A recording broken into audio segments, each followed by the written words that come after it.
ये है अभ्यास प्रश्न देवसेना का गीत।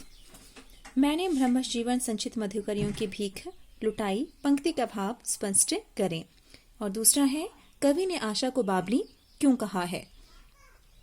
और उसके बाद जो इम्पोर्टेंट है वो है देवसेना की हार या निराशा के क्या कारण है।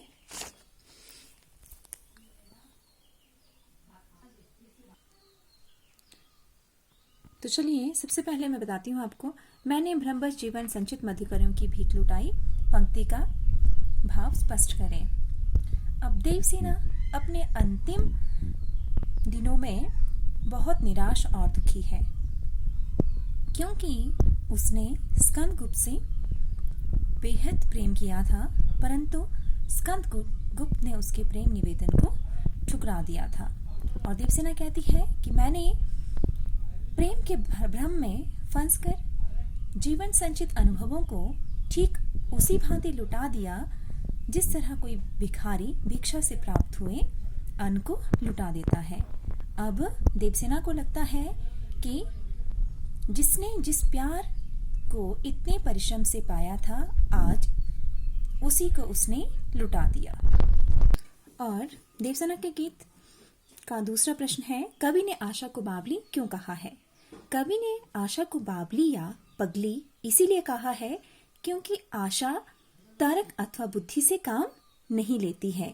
आशा पगली है क्योंकि वह बार बार असफल होकर भी हार नहीं मानती है, अर्थात आशा कभी समाप्त नहीं होती है, आशा कभी मरती नहीं है। इसीलिए कवि ने आशा को बावली कहा है। और अगला प्रश्न है देवसेना की हार या निराशा के क्या कारण है। तो नाटक में देवसेना को देशभक्त युवती के द्वारा दिखाया गया है, अर्थात नाटक में देवसेना को एक देशभक्त युवती के रूप में दिखाया है। आपको मैंने बताया था कि देवसेना मालवा के राजा बंधु वर्मा की छोटी बहन है और वह संसार में अकेली रह जाती है, क्योंकि हुणों के द्वारा उसके भाई और उसके परिवार के अन्य सदस्यों की हत्या कर दी जाती है। इसीलिए देवसेना अब अपने भाई के सपने को साकार करना चाहती है।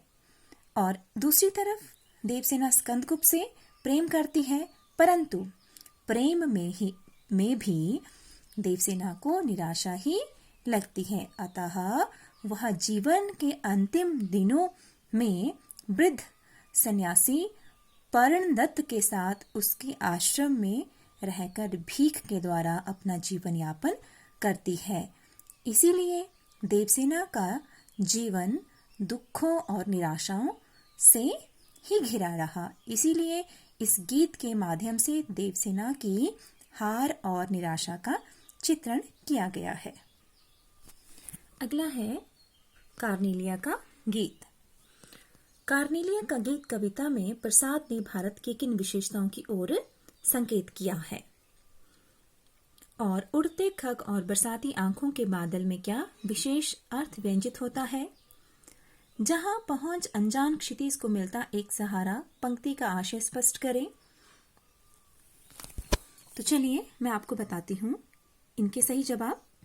कार्नेली के गीत कविता में जयशंकर प्रसाद ने भारत की प्रमुख विशेषताओं का उल्लेख किया है। और भारत की प्रमुख विशेषता इस प्रकार से है कि भारत अत्यधिक सौंदर्य वाला देश है और यहाँ की सुबह बहुत आकर्षक है। नंबर 2, भारत भूमि पर सूर्य की किरणें सर्वप्रथम पड़ती है। और नंबर 3, भारत देश अनजानों को भी सहारा देता है और यहाँ पर अनजान मनुष्य को ही सहारा नहीं मिलता, अपितु पशु पक्षी भी भारत को अपना प्रिय देश मानते हैं। नंबर 4, यहाँ के लोग अत्यधिक करुणामय हैं और भारतवासी किसी दूसरे व्यक्तियों की आंखों में आंसू नहीं देख सकते और दूसरों की आंखों में आंसू को देखते ही भारतवासियों की आंखों में आंसू स्वतः ही उमड़ आते हैं। ये है पहले प्रश्न का उत्तर। उड़ते खग और बरसाती आंखों के बादल से क्या विशेष अर्थ व्यंजित होता है?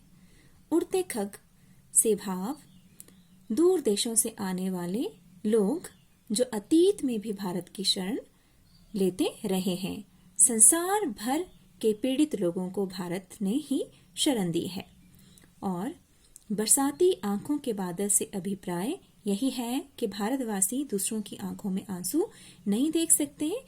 दूसरों की आंखों में आंसू को देखते ही इनकी आंखों में करुणा का समुद्र उमड़ आता है।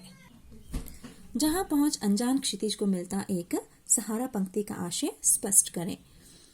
इस पंक्ति का यही आशय है कि भारतवर्ष एक उदार देश है। यहाँ पर सभी को शरण मिलती है।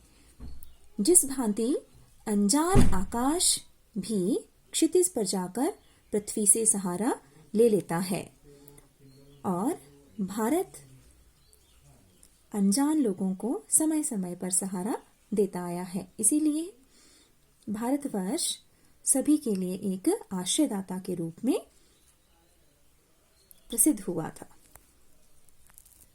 और वर्तमान में भी भारत सभी देशों की मदद करने के लिए तैयार रहता है।